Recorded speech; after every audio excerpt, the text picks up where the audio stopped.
When twins Ava and Zora Johnson boarded Skyway Airlines first class for the first time, they expected a few curious looks, but nothing could prepare them for what followed.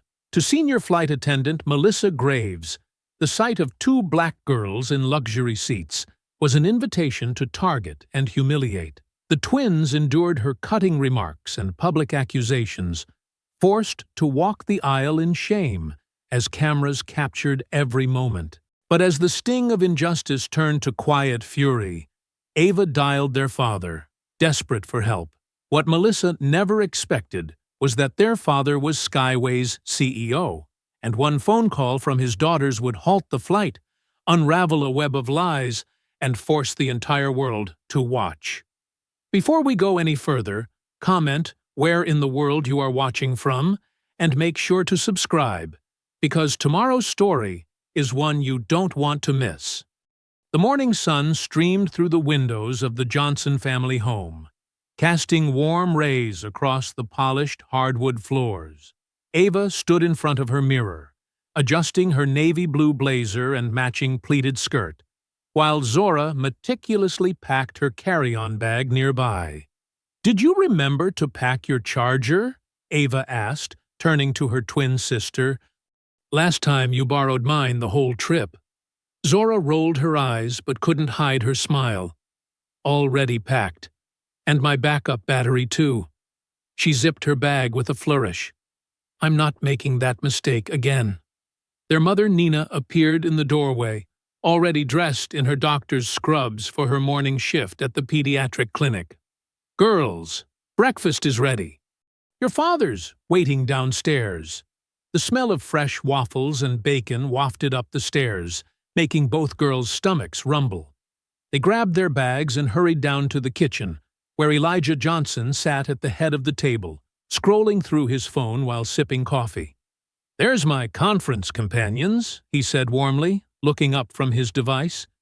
He wore a crisp charcoal suit that matched his distinguished salt and pepper hair.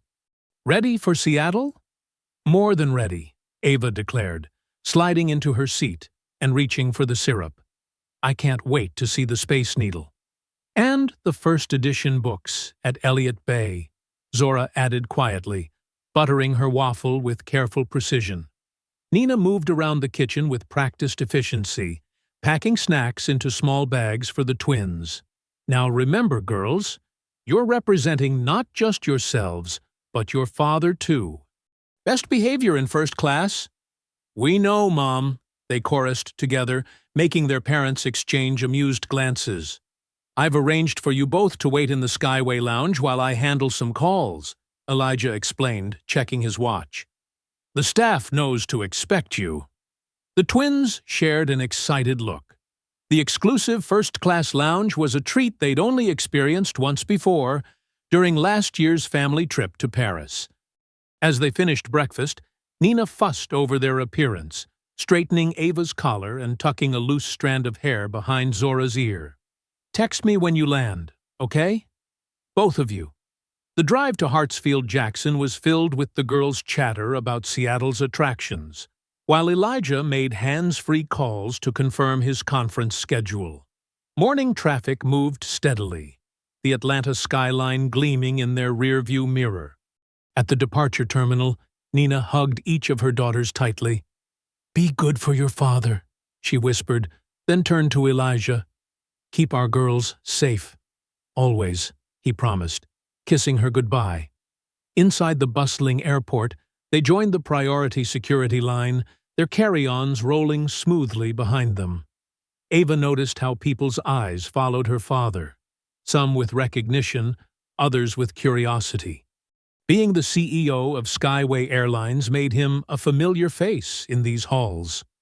"Your boarding passes, please," the TSA agent said, studying their documents with extra attention when she saw the Johnson name.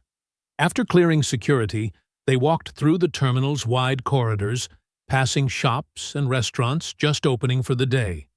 The twins' school shoes clicked against the polished floor in perfect synchronization. "Here we are," Elijah announced as they reached the discreet entrance to the Skyway first-class lounge. He showed their passes to the attendant, who smiled warmly. "Welcome, Mr. Johnson. We have your usual workspace ready." The lounge was elegantly appointed with leather chairs, soft lighting, and floor-to-ceiling windows overlooking the runway. A breakfast buffet offered fresh fruit, pastries, and barista-made coffee. 30 minutes tops, Elijah promised, checking his phone again. "Help yourselves to breakfast if you're still hungry. And girls?" He fixed them with a gentle but serious look. "Remember what your mother said." "Yes, Dad," they answered together. "That's my girls." He squeezed their shoulders before heading to a private conference room. Ava and Zora settled into plush chairs near the windows, watching planes taxi across the tarmac in the morning light. A server approached with a tray of fresh orange juice. "Would you young ladies care for anything else?" she asked kindly. "No, thank you," Zora replied politely, while Ava shook her head. They sat in comfortable silence for a moment, each lost in their own thoughts about the journey ahead. Ava pulled out her phone to check their flight details again, while Zora retrieved a book from her bag. "I can't believe we get to fly first class without Mom and Dad," Ava whispered excitedly. Zora looked up from her book with a small smile. "Dad trusts us.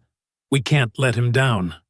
Through the lounge's windows, they watched as their Skyway plane arrived at the gate, its silver fuselage gleaming in the morning sun. In just a few hours, they'd be on the other side of the country, watching their father take the stage at one of the biggest aviation conferences of the year. The airport terminal buzzed with pre-flight activity as Elijah walked his daughters to gate A7. Ava adjusted the strap of her leather messenger bag, a birthday gift from her father, while Zora clutched her book closer to her chest. Their matching Navy outfits made them look like they'd stepped out of a prep school brochure. "You have your boarding passes?" Elijah asked, even though he'd checked twice already. "Right here, Dad." Ava patted her bag, while Zora nodded, holding up hers. "And you remember your seats?" "2A and 2B, they answered in unison, making him smile. "That's my girls." He pulled them both into a warm embrace. The familiar scent of his cologne, sandalwood and citrus, made them feel safe. "I'll be on the next flight out after my meeting, just 4 hours behind you." His phone buzzed insistently in his pocket. Checking the screen, he frowned slightly. "I need to take this. It's about the conference." He looked at them apologetically. "Will you be okay?" "We've got this, Dad," Ava assured him, standing a little straighter. "Go ahead," Zora added softly. "We'll text you when we land." With one last quick hug, Elijah stepped away, his phone already to his ear as he walked toward the terminal lounge. The twins watched him go, then turned to face the gate counter where boarding had just begun. "First-class passengers may now board through Gate A7, the gate agent announced over the intercom. Ava squared her shoulders and led the way, Zora following close behind. They presented their boarding passes to the agent, whose eyebrows lifted slightly as she scanned them. "Welcome aboard, Miss Johnson." "And Miss Johnson," she said, her professional smile warming as she looked between them. "Have a pleasant flight." The jet bridge stretched before them like a tunnel to adventure. Their shoes made hollow sounds on the metal flooring as they walked toward the aircraft door. Ava could feel Zora's excitement radiating beside her, though her sister maintained her usual calm exterior. "Good morning. Welcome aboard." A flight attendant greeted them at the door, gesturing left. "First class is right this way." The first-class cabin gleamed with soft leather seats and polished surfaces. Other passengers were already settling in. A businessman in an expensive suit, an elderly couple arranging their belongings, a woman in yoga clothes sipping sparkling water. Ava led the way to their seats, conscious of the eyes following them. Some passengers smiled kindly, while others did double takes, their gazes lingering a beat too long. A man in seat 1C peered over his newspaper, frowning slightly before returning to his reading. "Here we are," Ava announced, perhaps a bit too loudly, claiming the window seat 2A. Zora slid gracefully into 2B beside her. They began their well-practiced airplane routine, Ava pulling out her noise-canceling headphones and tablet, while Zora retrieved her book and reading light. The seats were wide and comfortable, with plenty of legroom and personal screens built into the backs of the seats in front of them. "Would you like a pre-departure beverage?" a young flight attendant asked, stopping at their row. "Apple juice, please," Zora requested politely. "Make that too," Ava added with a smile. A woman across the aisle caught Ava's eye and smiled warmly. "First time flying alone?" "No, ma'am," Ava replied proudly. "Our dad is the C." Zora subtly elbowed her sister. They'd agreed not to advertise their father's position unless necessary. "We've flown before," Zora finished diplomatically. The cabin continued to fill as more first-class passengers boarded. The twins could hear the steady stream of people filing past to economy class behind them. They sipped their apple juice from real glasses, feeling sophisticated and grown up. "Your carry-ons, ladies?" A new voice cut through their conversation. They looked up to find a senior flight attendant standing over them, her blonde hair pulled back severely from her face. Her name tag read Melissa Graves, and her lips were pressed into a thin line. "Under the seats in front of us," Ava answered, pointing to their properly stowed bags. Melissa's eyes narrowed as she looked them up and down, taking in their matching outfits and first-class seats. Her gaze lingered on their faces, then their boarding passes tucked into the seat pockets. "And you're supposed to be in these seats?" she asked, her tone carrying an edge that made Zora sit up straighter. "Yes, ma'am," Zora replied quietly, while Ava felt her face grow warm at the implication. Melissa leaned closer, checking their seat numbers against their boarding passes with exaggerated care. Her perfume was overwhelming, something floral and expensive that made Ava's nose itch. "Seat belts, please," Melissa instructed curtly, watching as they pulled the straps across their laps and fastened the buckles with practiced ease. Her eyes continued to sweep over them suspiciously, as if searching for some reason to challenge their presence in her first-class cabin. Ava and Zora had just settled back into their seats when Melissa's shadow fell over them again. The senior flight attendant loomed above, her presence more intimidating than before. "I need to see your boarding passes one more time," Melissa announced loudly, holding out her hand. Several passengers turned to watch the exchange. Zora reached for her pass, but Ava hesitated.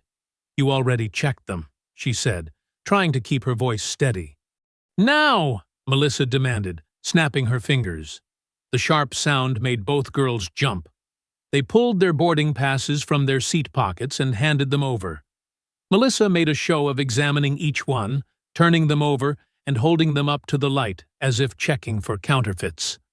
"These are expensive seats," she said, her voice carrying clearly through the first-class cabin. "Are you sure these belong to you?" Ava felt her cheeks burning.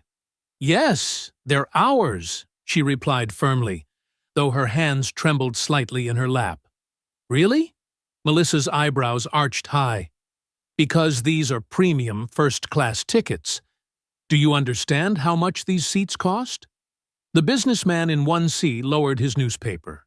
The woman across the aisle, who had smiled at them earlier, frowned, watching the interaction with growing concern. "Our father bought them for us," Zora explained quietly, her usual calm voice tight with tension. Melissa let out a short, skeptical laugh.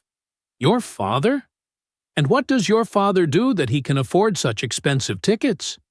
"He's—" Ava started, but Zora squeezed her hand in warning. They didn't want to play that card unless absolutely necessary. "Ma'am," Ava tried again, sitting up straighter. "We have valid tickets for these seats. You've checked them twice now." "Don't take that tone with me, young lady," Melissa snapped, her professional demeanor slipping. "I've worked these flights for 25 years, and I know when something isn't right." The elderly couple in row 3 exchanged uncomfortable glances. A young man in a business suit 2 rows back had pulled out his phone, holding it low but pointed in their direction. "There's nothing wrong with our tickets," Zora insisted, her soft voice carrying a rare edge of frustration. Melissa leaned down, bracing one hand on the armrest between them. Her voice dropped to a harsh whisper, but still loud enough for nearby passengers to hear. "Listen here. These seats are reserved for our premium customers, people who belong here." The emphasis she placed on belong made her meaning crystal clear. Ava's hands clenched into fists, while Zora's face remained carefully neutral, though her eyes glistened. "We do belong here," Ava stated, her voice shaking with both anger and hurt. "We have every right to be in these seats." "Is there a problem here?" the woman across the aisle asked, finally speaking up. Melissa straightened immediately, plastering on a fake smile. "Just doing my job, ma'am. Ensuring everyone is in their proper place. Their tickets are valid," the woman pointed out. "I saw you check them before." "Protocol requires thorough verification," Melissa replied stiffly, "especially in unusual circumstances." More passengers were watching now. Some looked uncomfortable, others concerned. A few were clearly recording with their phones. The twins sat rigid in their seats, feeling the weight of all those eyes on them.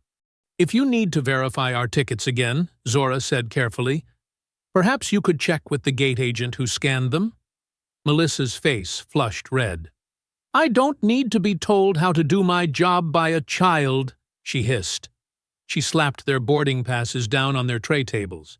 "This isn't over." She turned on her heel and stormed toward the galley, her shoes clicking sharply against the floor.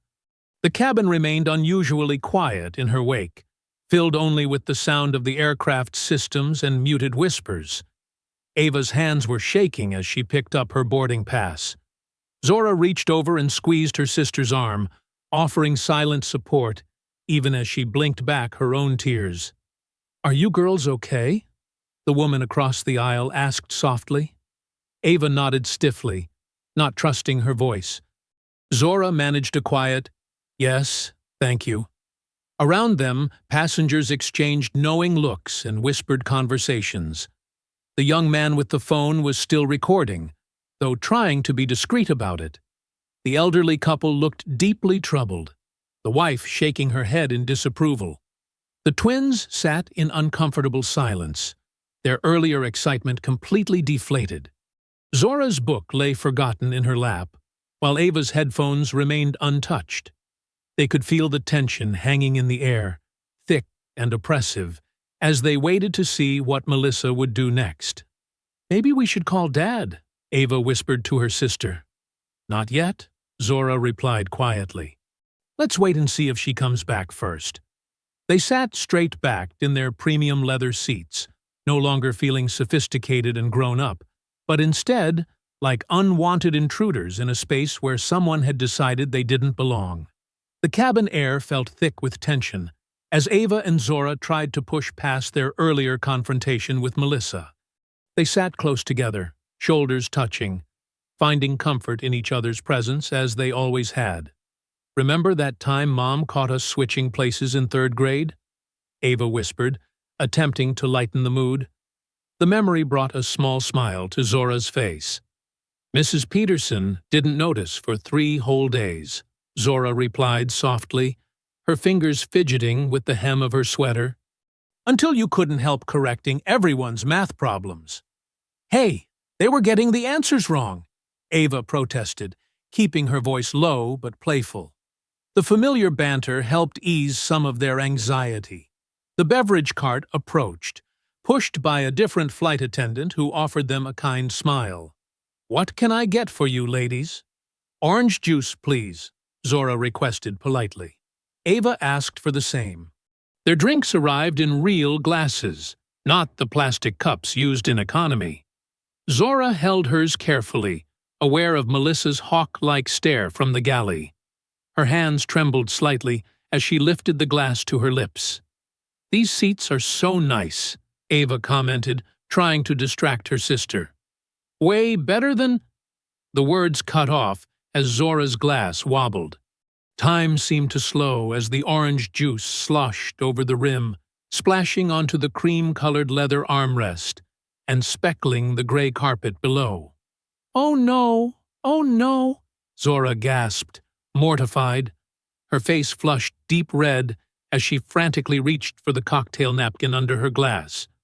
"Sorry, sorry, we'll clean it up," Ava said quickly, grabbing more napkins from her own drink.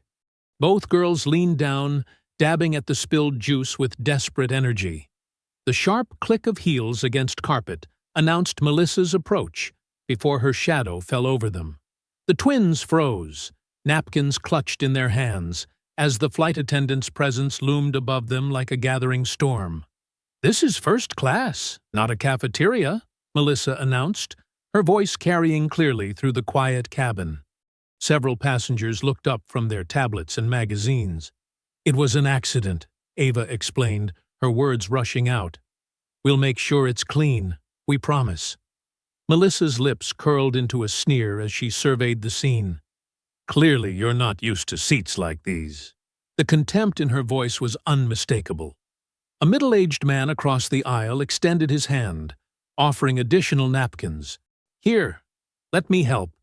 "That won't be necessary," Melissa cut him off, swatting the napkins away without even looking at him. Her eyes remained fixed on the twins, cold and calculating. The girls continued blotting at the spill, their movements growing more frantic under Melissa's hostile scrutiny. The leather armrest was already clean, but they kept wiping, desperate to prove they could handle themselves properly in first class. "Stand up. Now!" Melissa's command cracked through the air like a whip. Before either girl could fully process what was happening, Melissa's hands shot out. Her fingers closed around Ava's collar, bunching the fabric tight against her throat. Her other hand clamped down on Zora's arm, fingernails digging through the sleeve of her sweater. "You don't belong here," Melissa hissed, her face inches from theirs. "I'll take you where you belong." With shocking strength, she yanked them to their feet. The twins stumbled, caught off balance by her aggressive grip. Ava's shoe caught on the seat leg, and she nearly fell, saved only by Melissa's cruel hold on her collar. "Move!" Melissa ordered, shoving them into the aisle. The twins staggered forward, their feet tangling as they tried to keep up with her harsh pace. The walk of shame began. Past the businessman who'd offered napkins, his face now turned away in discomfort. Past the elderly couple who'd witnessed the earlier confrontation, the wife's hand pressed against her mouth in shock. Past rows of strangers who either stared openly or suddenly found their magazines fascinating. Phone cameras appeared, recording their humiliation. The soft clicks and whirs seemed deafening in the uncomfortable silence. No one spoke. No one intervened. Melissa marched them through the curtain dividing first class from economy, her grip never loosening. The narrow aisle seemed endless as they stumbled past row after row of passengers, their faces burning with embarrassment and unshed tears. Finally, Melissa stopped at two empty seats near the back of the plane. With a rough shove, she pushed them toward the row. "Sit," she commanded, as if speaking to misbehaving dogs. The twins collapsed into the seats, Zora by the window, Ava in the middle, their shoulders pressed together as they huddled close, seeking comfort in each other's presence. The sting of injustice burned in their throats, threatening to spill over in hot tears they refused to let fall. Around them, economy passengers whispered and stared, some with sympathy, others with curiosity. The weight of their gazes felt suffocating. The girls sat rigid, chins lifted despite their trembling lips, fighting to maintain whatever dignity they could in the face of such blatant discrimination. Ava's hand shook as she pulled her phone from her pocket, her fingers fumbling with the screen. Tears blurred her vision, but she managed to find her father's number. Next to her, Zora's quiet sniffles broke her heart. "Dad!" Ava choked out when Elijah answered. Her voice cracked with emotion. "Dad, you need to come back. Please." "Sweetheart, what's wrong?" Elijah's warm, steady voice carried through the speaker. The concern in his tone made it harder for Ava to hold back her tears. The flight attendant, she grabbed us, Dad. She grabbed my collar and Zora's arm. She dragged us out of first class. The words tumbled out between shaky breaths. Ava pressed the speaker button so Zora could hear too. She what? The sharp edge in Elijah's voice made both girls flinch. She said we don't belong there, Zora added softly, leaning closer to the phone.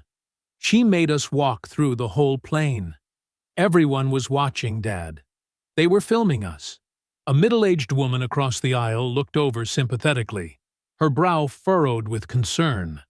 In front of them, a college student turned around, no longer pretending not to listen. Which flight attendant? Elijah's voice was controlled but tight with anger. What's her name? Melissa Graves, Ava said. She's still up there in first class, acting like nothing happened. She hurt us, Dad. My neck still hurts where she grabbed my collar. Heavy footsteps approached down the aisle. Melissa's shadow fell over them once again, her face twisted with rage. Give me that phone right now, she demanded, reaching for Ava's cell. Ava clutched the phone tighter, turning away. No! I'm talking to my father. This is a violation of airline policy, Melissa snapped, trying to pry the phone from Ava's grip. Her long nails scratched Ava's hand. Dad, she's trying to take my phone, Ava cried out, struggling to maintain her hold. She's hurting me again. Get your hands off my daughter!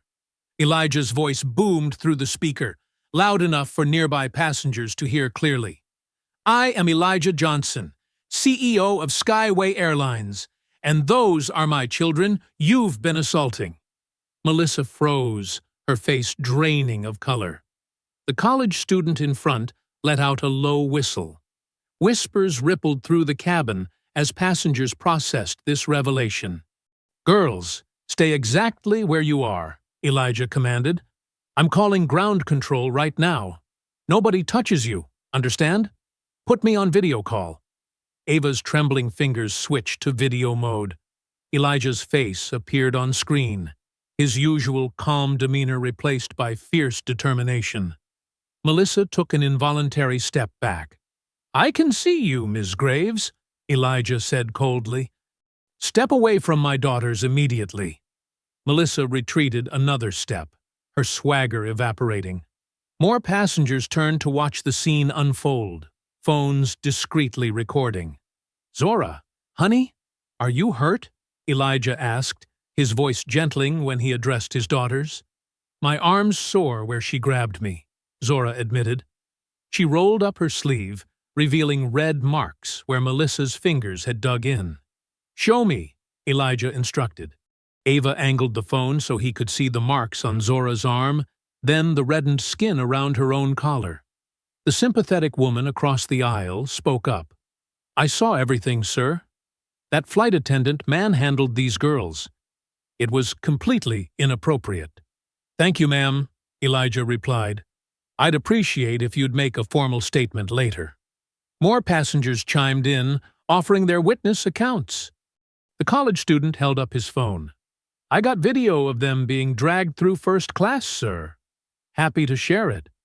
Melissa backed further away, her composure crumbling as the situation spiraled beyond her control.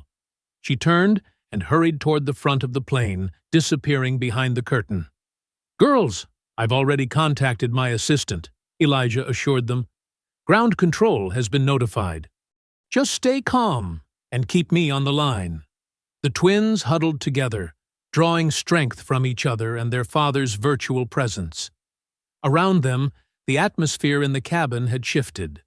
Passengers who had stayed silent during their humiliation now spoke in angry murmurs, sharing their recordings and discussing what they'd witnessed. This is your captain speaking. A voice crackled over the intercom, cutting through the tension. Due to a security incident, we will not be departing at this time. Please remain in your seats. Minutes later, heavy boots thundered up the jet bridge. 3 airport security officers boarded the plane, their presence commanding immediate attention. They conferred briefly with the flight crew, then made their way down the aisle toward the twins. "Miss Johnson? Miss Johnson." The lead officer addressed them professionally. "Your father sent us. Are you both all right?" Ava and Zora nodded, still clutching the phone showing Elijah's face. The officer spoke into his radio. "We have eyes on the miners. They appear shaken but unharmed. Requesting Ms. Graves be brought to the jet bridge for questioning." The second officer took statements from nearby passengers, while the third documented the marks on the girl's arm and collar. The entire cabin buzzed with activity and whispered conversations as the gravity of the situation became clear to everyone on board. Through it all, Elijah remained on video call, his steady presence a reminder that justice was coming. The twins held on to each other and their phone, watching as their father's authority transformed their humiliation into a moment of reckoning. The security officers stood protectively near the twins as a fourth officer appeared at the front of the plane. "Ms. Graves," he called out firmly, "please come with us." Melissa emerged from behind the first-class curtain, her face a mask of indignation. Her hands smoothed her uniform compulsively as she walked down the aisle, chin held high despite the stares of passengers. "This is ridiculous," she muttered, loud enough for everyone to hear. "I was just doing my job." "Ma'am, please proceed to the jet bridge," the lead officer instructed, his tone leaving no room for argument. As Melissa passed the twins' row, she shot them a cold glare. The security officer closest to the girls stepped forward, blocking her view. "Keep moving, ma'am." Passengers watched in tense silence as Melissa was escorted off the plane. The moment she disappeared through the door, the cabin erupted in hushed conversations. "Can you believe how she treated those girls?" a woman whispered to her seatmate. "I got the whole thing on video," another passenger said, holding up his phone. "Already sent it to my daughter. She works for a news station." The lead security officer turned to Ava and Zora. "Your father has requested you return to your original seats in first class. Would you like an escort?" The twins nodded, gathering their belongings. Elijah was still on video call, watching everything unfold. "I'll be there soon, girls," he assured them. "Officer, please stay with them until I arrive." As they walked back through the cabin, several passengers offered words of support. "You girls okay?" asked an elderly man in an Atlanta Braves cap. "Those were your seats, fair and square," added a businesswoman in a sharp suit. The college student who had filmed the incident gave them a thumbs up. "Don't let them get away with this." When they reached first class, scattered applause broke out. A flight attendant, not Melissa, rushed to help them settle in, her hands shaking slightly as she offered them water. "I'm so sorry about what happened," she whispered, glancing nervously at Elijah's face on the phone screen. "Ms. Graves, she doesn't speak for all of us." Ava and Zora sank into their original seats, still holding hands. Their father's face on the phone screen showed a mix of concern and determination. "Just a few more minutes, girls. I'm almost there." Around them, the first-class cabin buzzed with activity. Passengers tapped on their phones, sharing videos and posting about the incident. A man in a business suit cleared his throat and leaned toward the twins. "Excuse me," he said quietly. "I'm sorry I didn't speak up earlier. I saw what happened, and it was wrong. I've already emailed a complaint to Skyway's customer service." More passengers chimed in with similar apologies and support. The flight attendant brought extra pillows and blankets, hovering anxiously nearby as if trying to make up for her colleagues' behavior. Through the windows, they could see Melissa being escorted across the tarmac to a security vehicle. Several ground crew members stopped their work to watch. "Your dad's the CEO?" a young woman asked from across the aisle. "That flight attendant really messed up." Zora managed a small smile. "Yeah, he is. Look at this," the woman said, turning her phone screen toward them. "It's already trending on Twitter." Hard Skyway Racism. Ava and Zora exchanged glances but said nothing. Their father had taught them about handling public attention with grace. They could hear his voice in their heads. Sometimes your silence speaks louder than words. The cabin crew huddled near the galley, throwing nervous glances toward the twins. The captain emerged from the cockpit, his face grave as he spoke quietly with the lead flight attendant. As the minutes stretched into hours, the twins' flight remained grounded at the gate due to the ongoing investigation and security incident. Outside, the Atlanta afternoon sun faded to early evening. Then, to the twins' shock, a ripple of movement caught their attention. Elijah Johnson strode onto the plane, having raced back from his meeting when he heard what happened. "Daddy!" both girls called out, their composure finally breaking. Elijah reached them in 3 long strides, gathering both daughters into his arms. "I'm here now," he murmured, holding them close. "You're safe." The cabin fell silent as passengers watched the reunion. Elijah's face, so familiar from news coverage and company materials, was now etched with parental concern and barely contained anger. He turned to address the flight crew, his voice carrying clearly through the quiet cabin. "I'm Elijah Johnson, CEO of Skyway Airlines. I trust everyone here understands the gravity of what occurred today?" The captain stepped forward, extending his hand. "Mr. Johnson, sir. We're preparing an incident report now."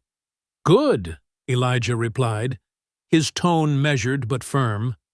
"Because this will be handled at the highest level. No passenger on any Skyway flight should ever experience what my daughters endured today." Phones continued to buzz throughout the cabin as news of the incident spread. The twins could see passengers sharing videos, posting updates, and making calls. Their private humiliation had become a public story, one that would soon reach far beyond this single flight.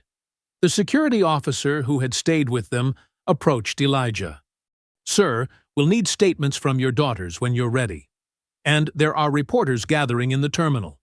Just as the Johnsons began to settle, commotion erupted at the front of the plane.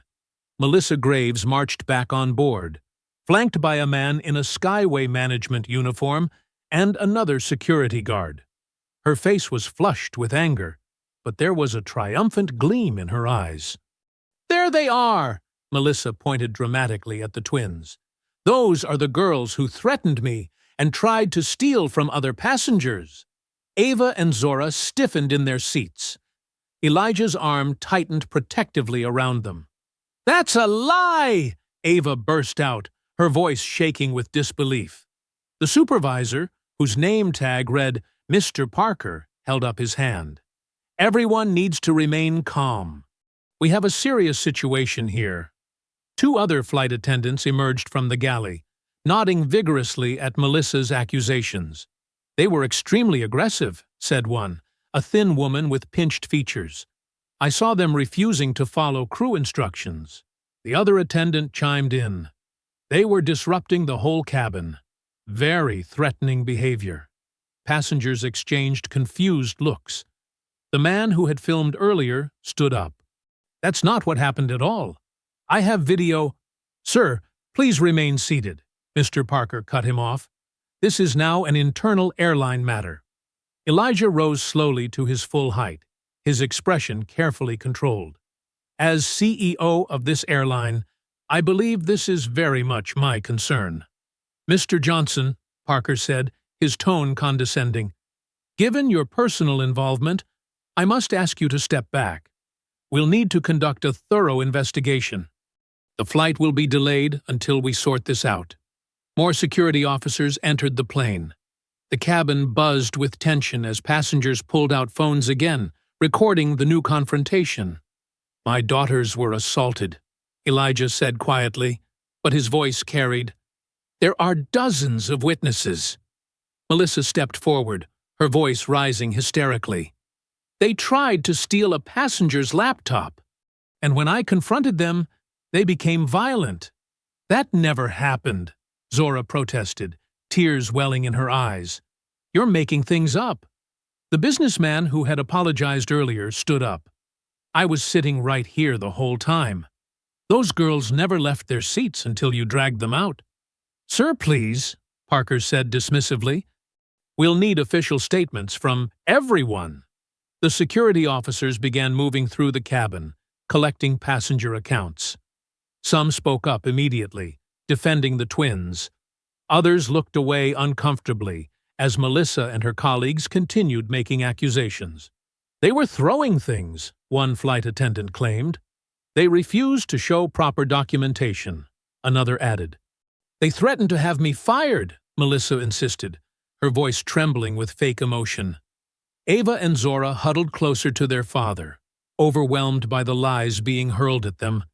Elijah kept one hand on each daughter's shoulder, his jaw clenched tightly.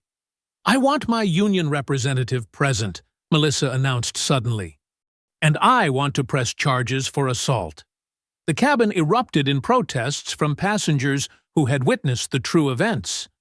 This is outrageous, called out the woman with the news contact. We all saw what really happened, shouted another passenger. Mr. Parker raised his voice over the commotion. This flight is now canceled. We'll need all passengers to deplane while we conduct our investigation. Elijah pulled out his phone, quickly dialing. Get me legal on the line immediately, he spoke into it. And contact PR. This ends now. Security officers approached the Johnsons with notebooks ready. We'll need statements from all of you.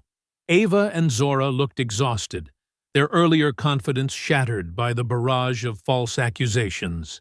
They leaned against their father as they recounted their experience for what felt like the 100th time. And you're certain Ms. Graves initiated physical contact? The officer asked. She grabbed my collar, Ava said quietly. It still hurts. She pulled both of us out of our seats, Zora added. We never touched her. Through the windows, they could see news vans arriving at the terminal. Passengers being escorted off the plane held their phones high, still recording. Melissa stood with her group near the front, whispering urgently with Parker, and occasionally pointing at the Johnsons. Her earlier hysteria had calmed into something more calculated. Mr. Johnson, a security supervisor, approached them. We'll need to continue this discussion inside the terminal. Elijah nodded, helping his daughters gather their belongings. Stay close to me, he murmured to them. As they moved toward the exit, passengers called out words of support. We've got your backs, girls. Don't let them twist this around. We know the truth. The family emerged onto the jet bridge to find it lined with people holding up phones and cameras. News crews waited at the gate, their lights already blazing. Ava and Zora pressed closer to their father, overwhelmed by the attention. Elijah's face remained stoic, but his hands were gentle as he guided his daughters through the chaos. This way, please. A security officer directed them toward a side door, away from the growing media presence. Behind them, they could hear Melissa's voice rising again, playing to the cameras. I was just doing my job. I'm the victim here. The twins exchanged a weary look. Their quiet morning flight had turned into a nightmare, and from the growing crowd at the gate, they knew it was far from over. The fluorescent lights of the airport lounge cast harsh shadows as security escorted the Johnson family through a maze of corridors. Camera flashes burst through the glass walls, and reporters pressed against the windows, their mouths moving in silent questions. Elijah positioned himself between his daughters and the growing media circus. Ava clutched her phone, scrolling through social media with trembling fingers. Dad, she whispered, her voice cracking. Look at what they're saying about us. Zora leaned over to read the screen. Breaking news alerts splashed across multiple platforms. Disruption at Atlanta Airport, unruly passengers delay flight, and Skyway Airlines reports safety incident with minors. Don't read that stuff, Elijah said firmly, trying to take the phone. But Ava pulled away, her eyes wide with horror. They're calling us criminals, she protested. The airline just posted a statement saying we were a safety risk to other passengers. A PR representative from Skyway, Amanda Chen, approached them with a tight smile. "Mr. Johnson, we need to discuss the official response. The media is requesting comments." "My daughters were assaulted by your employee," Elijah stated, his voice carrying across the lounge. Several passengers from the flight, waiting nearby, nodded in agreement. Amanda lowered her voice. "Sir, the situation is more complex than that. We have multiple crew statements indicating aggressive behavior." "You mean the lies Melissa and her friends made up?" Zora interrupted, wiping angry tears from her eyes. More cameras appeared at the windows. Security guards tried to block the view, but reporters kept finding angles to film through. "Those are serious allegations," Amanda continued, her professional demeanor slipping slightly. "Ms. Graves is a senior crew member with an exemplary record.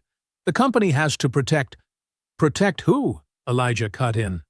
"The racist flight attendant who manhandled my children, or the 14-year-old girls she assaulted?" A news broadcast playing on the lounge TV caught their attention. The anchor's voice filled the space. Skyway Airlines reports that 2 young passengers caused a significant disruption this morning, leading to flight delays. Sources say the individuals became confrontational when questioned about their first-class tickets. Ava made a small, hurt sound.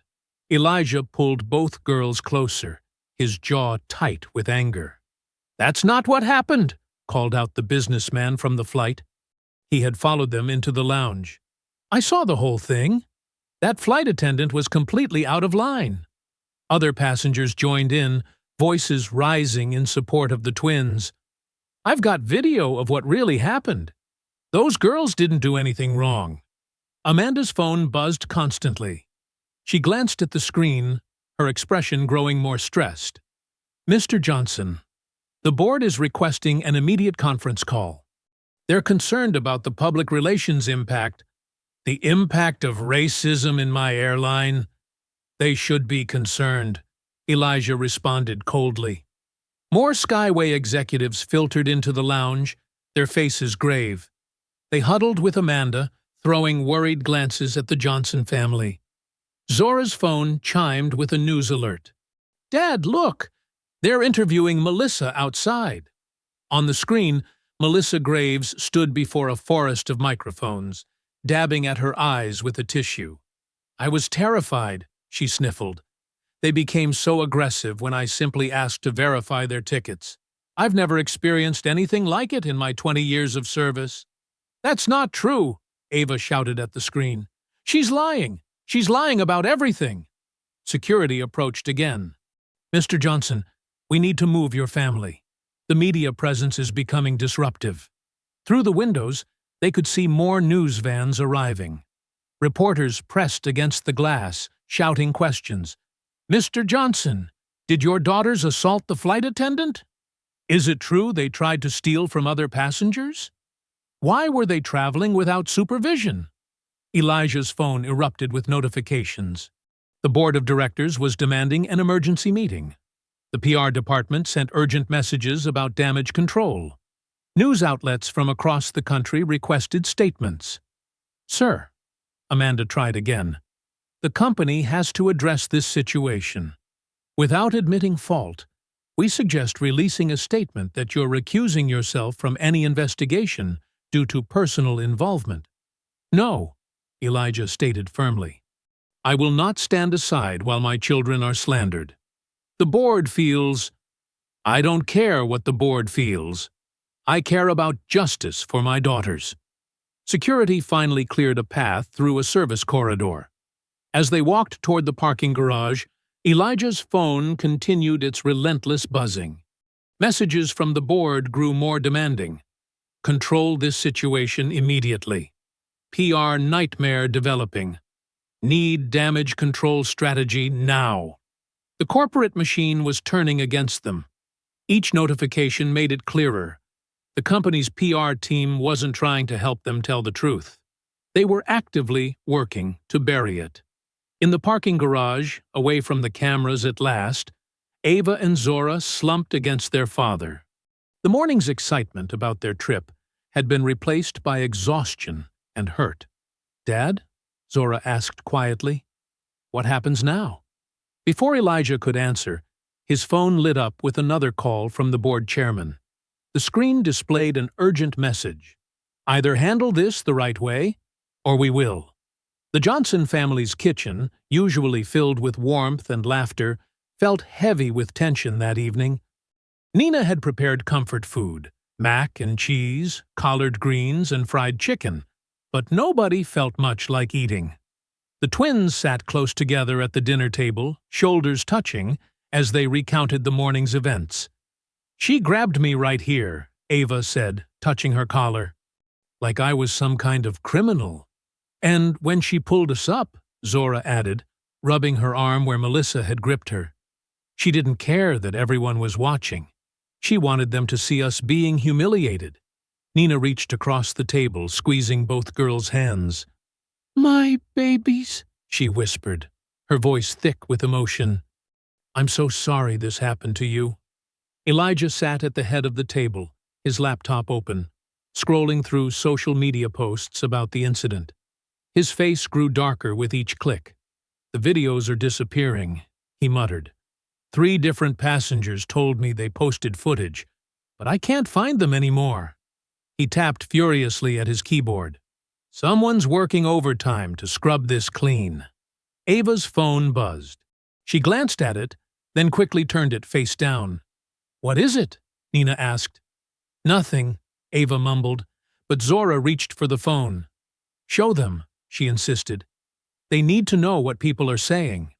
Reluctantly, Ava handed her phone to her parents. Messages from classmates filled the screen. Some were supportive. "OMG, girl, are you okay? That flight attendant was totally racist." But others were cruel. "Maybe you should have stayed in your place," and "First class is too good for your kind anyway." Nina's hand shook as she set the phone down. "I'm calling the school first thing tomorrow." "It won't help," Zora said quietly. "They never do anything about it." Elijah's phone rang. Another board member calling. He silenced it without looking, his attention fixed on his daughters. "Tell me everything again," he said. "Every detail matters." The twins took turns describing the morning's events. How excited they'd been to fly first class.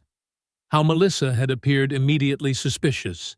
The way her voice changed when she spoke to them, dripping with contempt. She kept saying, "These seats are expensive, like we must have stolen the tickets," Ava recalled, pushing her untouched mac and cheese around her plate.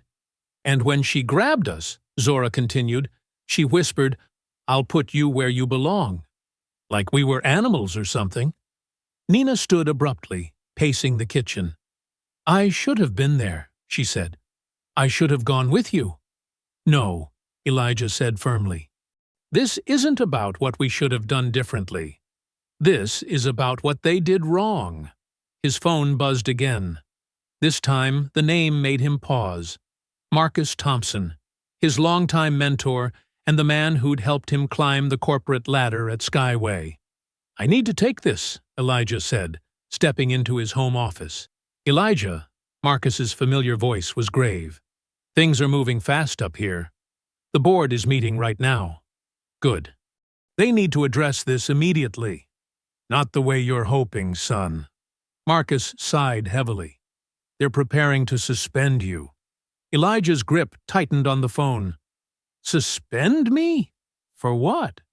"They're calling it a conflict of interest, saying you can't be objective about an internal investigation involving your own children." "This isn't about objectivity," Elijah growled. "This is about right and wrong." "I know that. But they're worried about the optics. The stock's already dropping. Melissa Graves has powerful friends in the company, and her story is gaining traction." Through the office door, Elijah could see his family at the dinner table. Nina had her arms around both girls, their heads resting on her shoulders. His daughters, bright, beautiful, innocent, branded as troublemakers, for the crime of existing in the wrong space. Listen to me carefully, Marcus continued. If you back off now, let the PR team handle this their way. You can protect your position. Fight this battle another day, when you're stronger. Elijah watched Ava wipe fresh tears from her eyes as she showed her mother another cruel message on her phone. He saw Zora's shoulders shake with silent sobs. "No," he said quietly, but with steel in his voice. "I won't back down. Not this time. Elijah, I've spent my whole career walking the line, Marcus. Being careful, not making waves. But what message would I be sending my daughters if I let this go? What kind of father would I be? The kind who can still provide for them, still make changes from the inside." "No," Elijah repeated, stronger now. "I'm going to fight this. I'm going to protect my girls and my position. The board wants a war? They've got one." He ended the call and returned to the kitchen table, pulling his chair closer to his family. Nina looked up, reading his expression.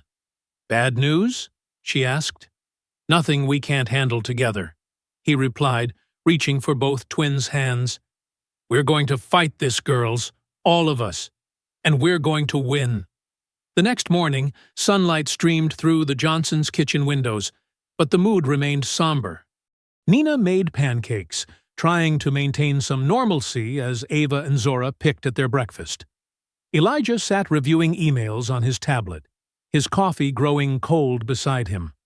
A notification pinged on Elijah's phone, a direct message from an unfamiliar account. He almost dismissed it as another reporter, but something made him pause. "Mr. Johnson," the message read, "My name is Lena Ortiz. I was a flight attendant on yesterday's Seattle flight. I saw everything that happened to your daughters.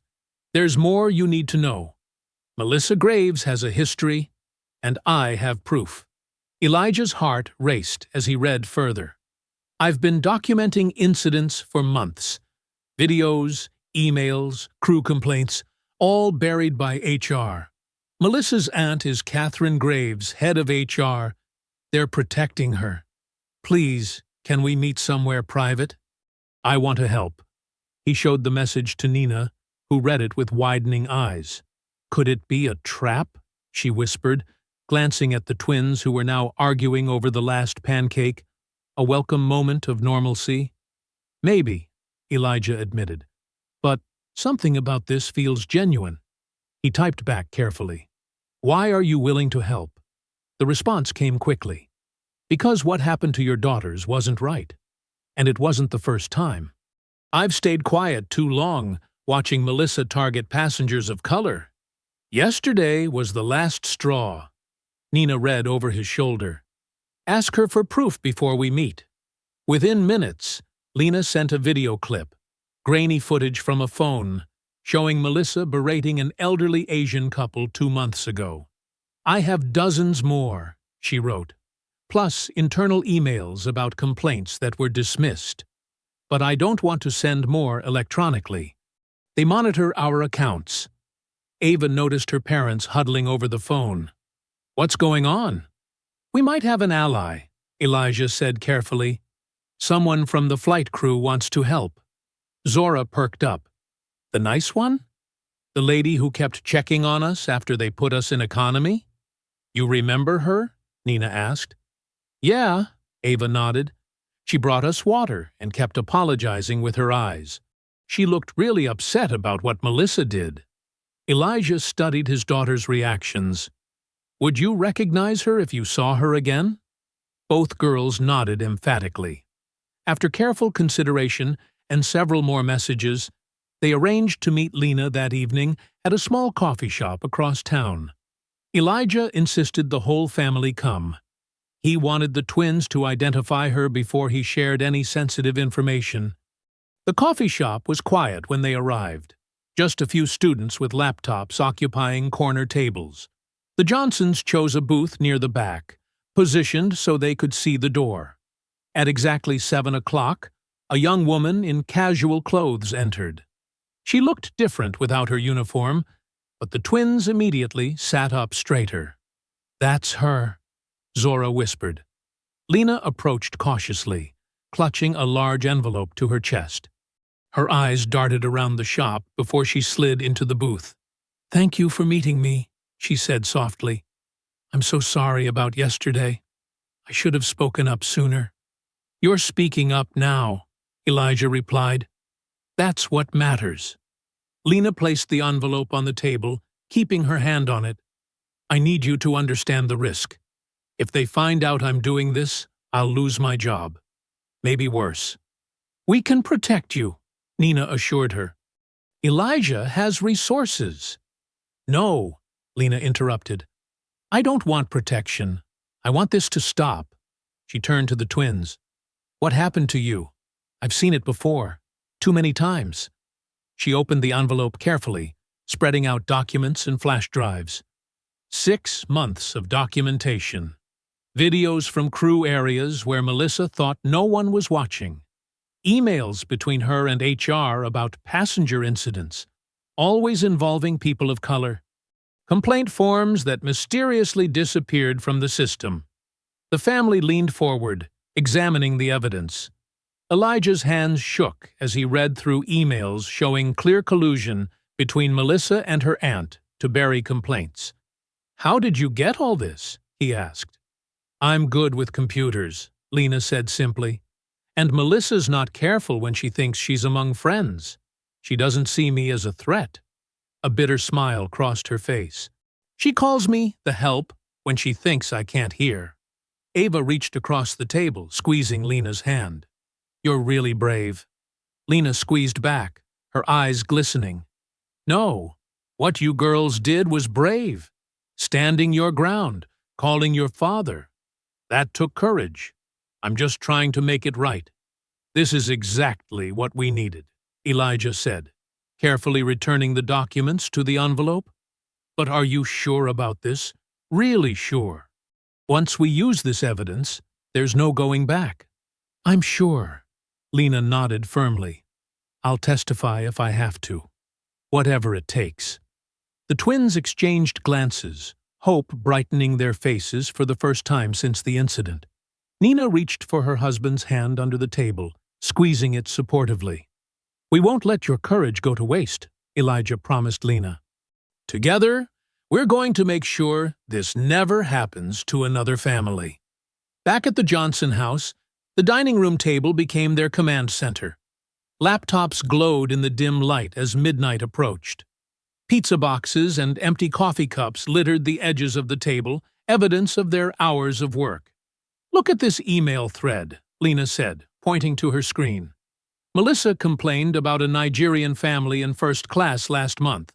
Said they were disrupting the premium experience, but the passenger feedback forms showed they were quiet and polite." Elijah leaned in, scanning the exchange. "And her aunt buried the counter-complaints?" "Every time." Lena pulled up another document. "Catherine has a system.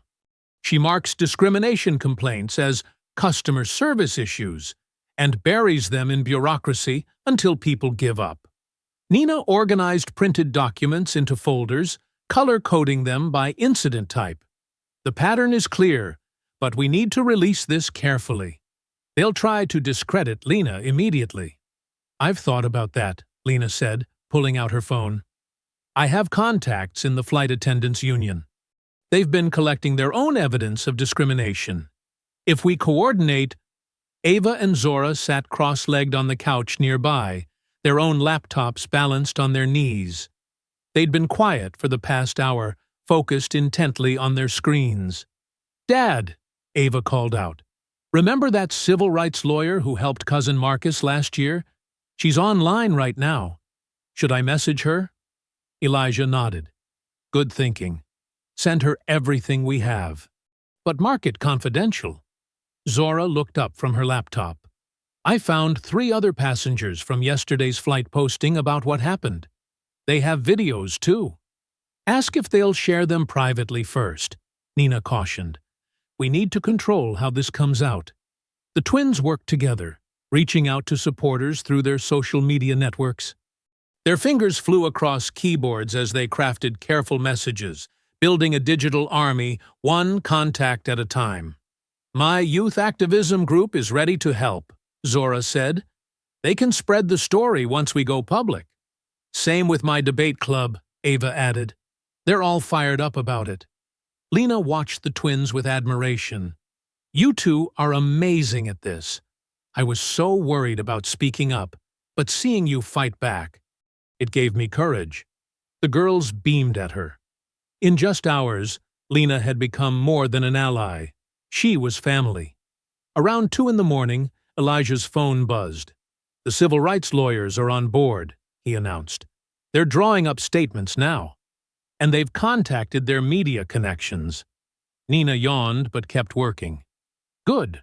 We'll need their support when the airline tries to spin this." "They already are," Lena said grimly, showing them Skyway's internal message board. "They're telling employees not to comment on yesterday's incident and claiming there's an ongoing investigation." "Let them investigate," Ava said fiercely. "We have the truth."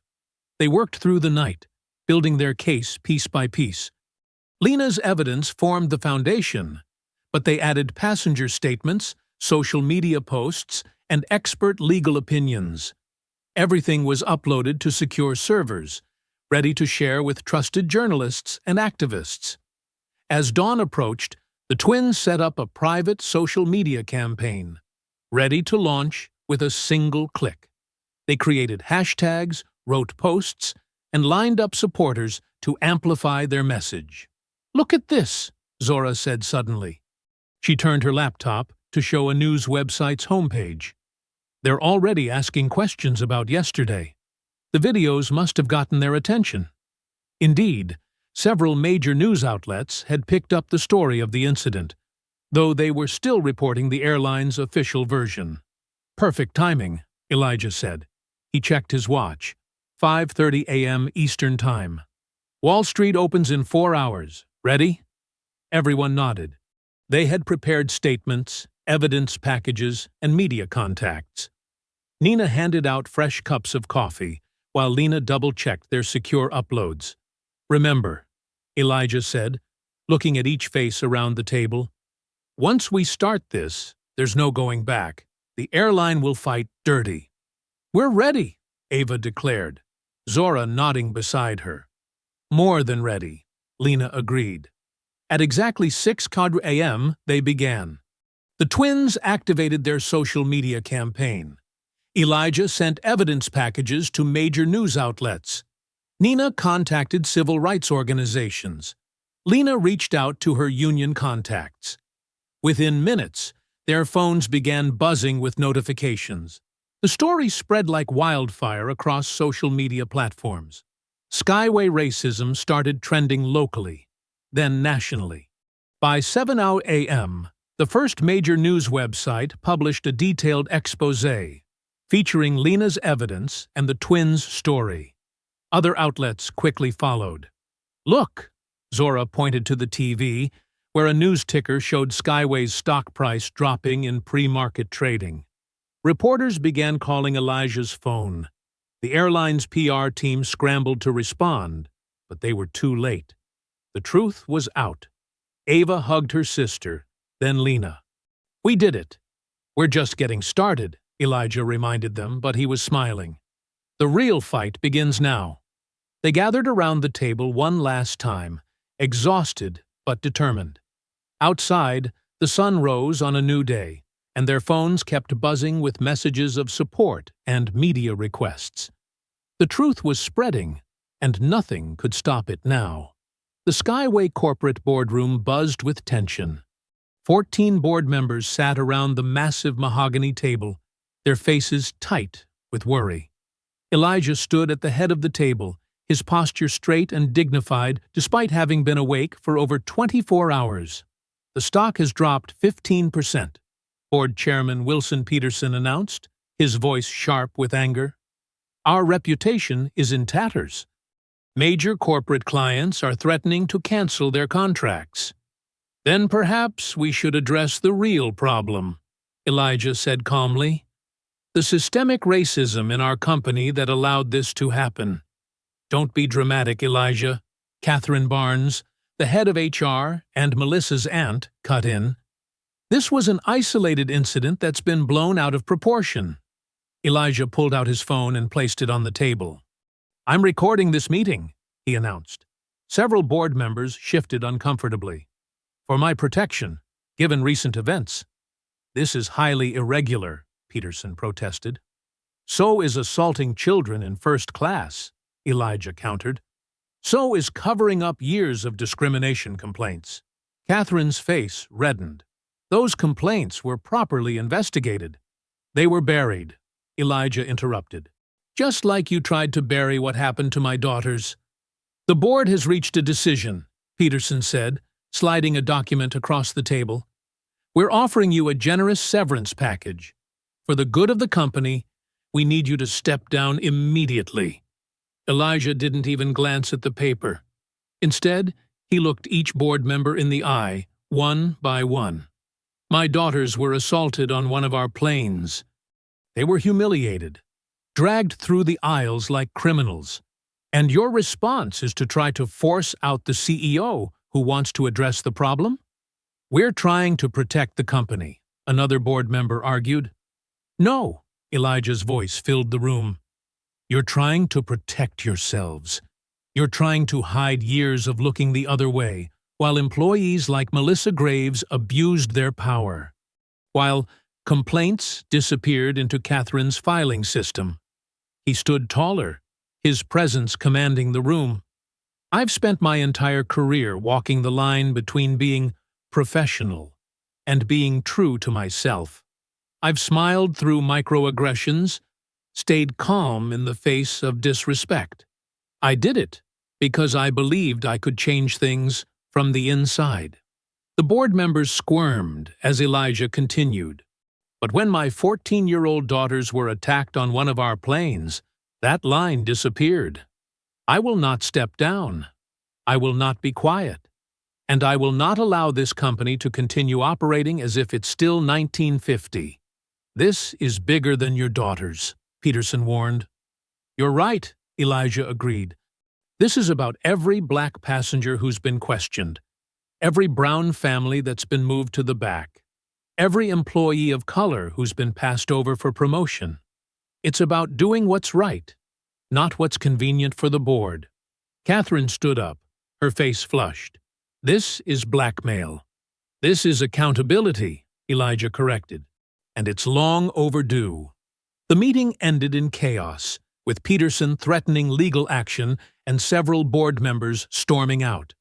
Elijah's phone kept recording until the last person left. Hours later, the recording leaked online. News channels played excerpts of Elijah's speech on repeat. Social media exploded with support. Stand with Elijah trending alongside Dahmer, Skyway racism. But as night fell, the retaliation began. The first sign was the email from Ava and Zora's private school. The administration cited concerns about disruptive behavior and threatened to suspend the twins. Then came the news that Lena had been arrested on charges of stealing company documents. Around midnight, the sound of breaking glass jolted the Johnson family awake. From their windows, they watched three figures in hoodies spray-painting racial slurs on their garage door and throwing rocks through their car windows. Nina called the police while Elijah held his daughters, who trembled not with fear, but with anger. The vandals fled before officers arrived, leaving behind their hateful messages and shattered glass. They're trying to scare us, Zora said, her voice steady despite everything. They picked the wrong family, Ava added, squeezing her sister's hand. Elijah looked at his daughters with pride and worry. They were so strong, but they were still so young to face such hatred. Nina wrapped her arms around all of them, forming a circle of protection and love. In the distance, they heard sirens approaching. Red and blue lights soon flickered across their front lawn, illuminating the damage. Officers took statements, while crime scene photographers documented everything. Inside, Nina made hot chocolate, an attempt at comfort in the chaos. The family huddled in the kitchen, their phones constantly buzzing with messages of support and concern. "Lena's lawyer called," Elijah said, checking his messages. "They're fighting the charges, but she'll have to spend at least tonight in jail." "This isn't right," Ava protested. She was just telling the truth. "Sometimes telling the truth is the most dangerous thing you can do," Nina said softly. "But that doesn't mean we stop telling it." They stayed close together as police finished their work outside. None of them would sleep much that night, but they drew strength from each other. The vandals had meant to break their spirit, but instead, they'd only made the Johnson family more determined to fight.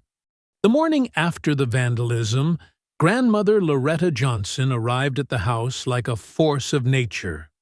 Her silver hair was wrapped in a neat bun, and she carried 2 large canvas bags filled with home-cooked food and old photo albums. "They think they can scare us?" she announced, stepping over broken glass in the foyer. "My father marched with Dr. King. We don't scare easy in this family." Ava and Zora sat at the kitchen table, their shoulders slumped. Their phones lay dark and silent. Their social media accounts had been suspended after mass reporting by trolls. Lena was still in jail, and their father was in emergency meetings with lawyers. "I feel so helpless," Zora whispered, pushing her untouched breakfast around her plate. "Everything we tried just made things worse," Ava added, her voice cracking. "Now Lena's in jail, and we might get kicked out of school." Grandmother Loretta set down her bags and pulled up a chair. "Let me tell you something about fighting for justice," she said, taking each girl's hand. "The people in power, they always push back hardest, right before they fall. Your grandfather used to say that's how you know you're winning, when they start playing dirty." Nina brought coffee for Loretta and hot chocolate for the girls. "Mom, I'm worried about the threats," she admitted. "Maybe we should send the girls to stay with my sister for a while." "Running won't solve this," Loretta said firmly. She opened one of her bags and pulled out a stack of old photos. "Look here. This is your father when he was your age, standing up to his own school board when they tried to shut down the Black Student Union." The twins leaned in, studying the yellowed newspaper clipping. Young Elijah stood at a podium, looking determined despite his braces and oversized glasses. "What happened?" Zora asked. "He won," Loretta smiled. "Because he had evidence, and he wasn't afraid to use it." Suddenly, Ava sat up straighter. "Evidence? Grandma, will you help me look for something? I had an old phone that I stopped using last month when I got my new one." "The pink one?" Zora perked up. "With the cracked screen?" "Yes," Ava jumped up. "I recorded everything on that phone, and I never connected it to the cloud or anything. The hackers couldn't have touched it." The next hour was a whirlwind of activity. The family turned Ava's room upside down, searching through drawers and boxes. Nina found old report cards. Zora discovered long-lost hair ribbons, and Loretta unearthed 3 missing socks. "Here!" Ava finally shouted, pulling the old phone from inside a boots box under her bed. "Please, please, let it still work." They all held their breath as Ava pressed the power button. The screen flickered, then lit up with a low battery warning. "Quick, get the charger!" Zora ran to her room, returning with a tangle of cords. Once plugged in, the phone slowly came to life. Ava's fingers trembled as she navigated to her video folder. "There!" she exclaimed. "I recorded everything, from the moment Melissa first came up to us, all the way through her grabbing us. You can hear everything she said." Loretta watched the video, her expression growing darker with each passing moment. The footage was crystal clear. Melissa's racist comments, her physical aggression, the shocked faces of other passengers. Most damning of all was the moment she admitted her aunt was head of HR and would take care of any complaints. "Call your father," Loretta commanded. already pulling out her own phone to contact her network of civil rights activists. This is exactly what we needed. Nina hugged her daughters tight. I'm so proud of you both. You never stopped fighting, even when it seemed hopeless. Within an hour, Elijah rushed home from his meetings. His tie was loose, and his eyes were tired, but they lit up when he saw the video. This changes everything, he said, immediately calling his legal team. The family gathered around the dining room table, now covered with laptops and phones. Loretta coordinated with her activist contacts, while Nina helped the twins create secure new email accounts. Elijah worked with his lawyers to prepare official statements and documentation. We need to release this strategically, Elijah explained. Not just to the media, but to people who can actually force change. I have a contact on the Congressional Oversight Committee, Loretta said, scrolling through her phone. They're already investigating corporate discrimination cases. The timing has to be perfect, Nina added. Once it's out there, the board won't be able to bury it.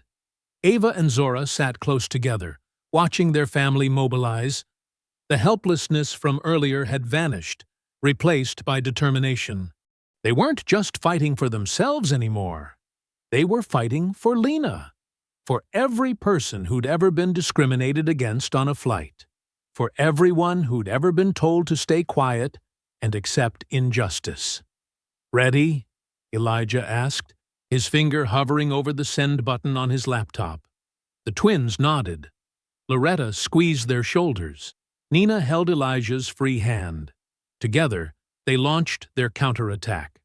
The video went out simultaneously to major news networks, civil rights organizations, and the Congressional Committee. Loretta's contacts were ready with statements and legal support.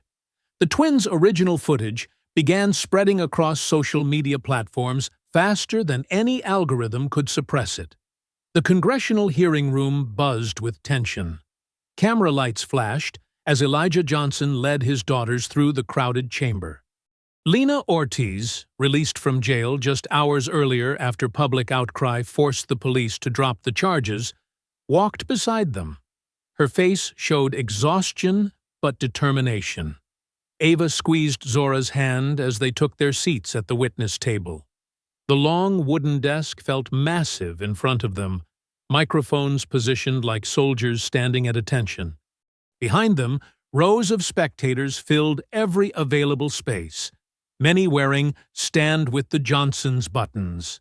Congressman Marcus Rivera, chair of the Transportation Oversight Committee, called the hearing to order with 3 sharp raps of his gavel. We are here today to investigate serious allegations of racial discrimination and corporate corruption at Skyway Airlines, he announced, his voice echoing through the chamber. We will hear testimony from multiple witnesses regarding an incident that has shocked the nation. Across the room, Melissa Graves sat with her Aunt Helen Graves, Skyway's head of HR, and several board members. Their faces were tight, with barely controlled anger. Melissa's perfectly pressed uniform couldn't hide her nervousness, as she repeatedly smoothed her skirt. Elijah testified first, his deep voice steady, as he detailed not just the incident with his daughters, but years of complaints that had been buried or ignored. As CEO, I was deliberately kept in the dark about discrimination reports, he explained. The board and HR created a separate system to filter out certain complaints before they reached my desk. Helen Graves shifted uncomfortably in her seat as Elijah presented internal emails proving her involvement. The committee members leaned forward, taking notes. When it was the twins' turn, Ava spoke first, her voice clear despite her nerves. Ms. Graves grabbed me by my collar, she said, pointing to the woman who had humiliated them. She said we didn't belong in first class. She didn't even check our tickets properly. She just saw 2 black girls and decided we had to be in the wrong place. Zora added her testimony, describing how other crew members had backed up Melissa's lies. They tried to make us sound like criminals, she said. But we were just sitting there, following all the rules. Lena's testimony proved devastating to the airline's defense. She presented years of documented incidents, complete with dates, flight numbers, and witness statements. "I reported Ms. Graves 17 times for discriminatory behavior," Lena stated firmly. "Each time, Ms. Graves personally intervened to protect her niece. I was told to remember my place if I wanted to keep my job." The committee played the unedited video from Ava's old phone. The footage was damning. Melissa's sneering face, her rough handling of the girls, her bragging about her aunt's protection. Several committee members visibly winced. When Melissa finally took the stand, her practiced customer service smile had vanished. "I was just following protocol," she insisted. "If passengers seem out of place—" "Out of place?" Congressman Rivera interrupted. "Please explain what you mean by that term." Melissa's face reddened. "I simply meant, that is, first class has certain standards." "Standards based on skin color?" another committee member asked sharply. Helen Graves tried to defend the airline's policies, but her carefully prepared statement crumbled under questioning. The board members blamed each other, pointing fingers and making excuses. "So none of you knew about the separate complaint system?" Congresswoman Chen asked, holding up a stack of emails. "Despite these messages showing you all discussed it regularly?" The afternoon wore on. More witnesses came forward: former employees, passengers who had experienced similar treatment, civil rights experts who detailed patterns of discrimination across the airline industry. Through it all, the Johnson family sat straight and proud. Ava noticed how some committee members kept glancing at her father, clearly impressed by his composure and integrity. Zora watched Melissa's face grow paler as more evidence mounted against her.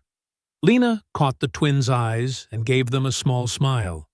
Her testimony had been crucial, and everyone knew it. Already, social media was calling her a hero, praising her courage in standing up to corporate power. The committee called a brief recess before announcing their findings. In the hallway, supporters surrounded the Johnsons and Lena, offering encouragement and thanks. Civil rights leaders shook Elijah's hand, promising continued support for whatever came next. "You did great," Elijah told his daughters, pulling them close. "No matter what happens now, you stood up for what's right. That's what matters most." "We learned it from you, Dad," Zora said softly. Ava nodded. "And from Grandma Loretta. She always says justice wins if you're brave enough to fight for it." The room fell silent as the committee members filed back in. Congressman Rivera adjusted his microphone, his expression grave but determined. Congressman Rivera's voice filled the hushed chamber. "Based on the overwhelming evidence presented today, this committee finds clear and systemic discrimination at Skyway Airlines. We are recommending immediate action." He detailed the consequences. Melissa Graves and Helen Graves were to be terminated immediately. Criminal charges would be filed for discrimination, witness intimidation, and conspiracy. The entire board would be removed and replaced. "Furthermore," Rivera continued, "we strongly recommend that Elijah Johnson remain as CEO, with expanded authority to implement comprehensive anti-discrimination reforms across the company." The room erupted in applause. Ava and Zora hugged each other tight, tears streaming down their faces. Lena smiled broadly, exhaustion forgotten in the moment of victory. Weeks later, the Johnson family walked through Hartsfield-Jackson Atlanta International Airport, heads held high. The same terminal that had witnessed their humiliation now felt different, transformed by justice and vindication. Airport staff stopped to greet Elijah, some offering quiet thanks for the changes already taking place. Under his leadership, Skyway had implemented mandatory anti-bias training, created a transparent complaint system, and established a diversity council with real power. "Mr. Johnson," called out a young black flight attendant trainee, "thank you for making it possible for people like me to have a real future here." Ava and Zora had become minor celebrities in their own right. Just yesterday, they'd received an award from the Youth Civil Rights Coalition for their courage in standing up to discrimination. Their speech about believing in yourself and fighting for justice had gone viral. "Look," Zora whispered to Ava, pointing to a new poster on the terminal wall. It showed diverse faces of Skyway employees and passengers with the tagline, "Everyone belongs in these skies." "Remember when we were scared to even walk through here?" Ava asked softly. "Now we're helping change it," Zora replied, squeezing her sister's hand. They passed the first-class lounge where everything had started. Through the glass, they could see Lena chatting with other flight attendants. After declining several other job offers, she'd accepted a promotion at Skyway, heading up their new employee advocacy program. Her courage had made her a symbol of change within the company. "The girls who started all this," a passenger recognized them, smiling warmly. Others nearby nodded in recognition, several offering words of support. At the gate, the new flight crew greeted them with genuine warmth. The lead flight attendant, a woman with graying hair and kind eyes, personally welcomed them aboard. "It's an honor to have you flying with us today," she said, looking each family member in the eye. "What happened to you should never have happened to anyone. Thank you for making sure it never will again."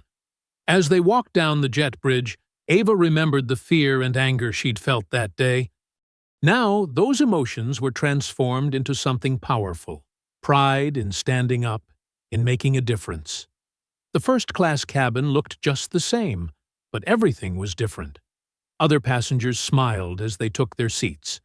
A young black girl across the aisle stared at the twins with obvious admiration. "I saw you on TV," she whispered excitedly. "My mom says you're heroes." Elijah settled into his seat, watching his daughters chat with their young fan. His phone buzzed with updates about Skyway's latest initiatives: a scholarship program for underprivileged youth interested in aviation, a partnership with civil rights organizations, new hiring policies already increasing diversity in management. The flight attendants moved through their safety demonstration, then prepared for takeoff. Through the window, Ava and Zora could see ground crew giving them thumbs up. "Remember what Grandma Loretta always says?" Zora asked, buckling her seatbelt. "Justice isn't just about winning," Ava quoted. "It's about making sure the win changes things for everyone who comes after." The engines hummed to life. Outside their window, the Atlanta tarmac began to move as the plane pushed back from the gate. Ava and Zora clasped hands, just as they had through the darkest moments of their fight. The plane gathered speed, pressing them back in their seats. Below them, the airport fell away. The sight of their humiliation transformed into a launching pad for change. The sky opened up before them, bright and blue and full of promise. In their first-class seats, earned and defended, the Johnson family soared upward together. Their victory hadn't just changed an airline, it had shown others how to stand up, speak out, and fight for justice. As the plane climbed higher, Ava and Zora watched Atlanta disappear beneath the clouds, their intertwined fingers a testament to the strength they'd found in each other, in their family, and in doing what was right. I hope you enjoyed that story. Please share it with your friends and subscribe so that you do not miss out on the next one. In the meantime, I have handpicked 2 stories for you that I think you will enjoy. Have a great day.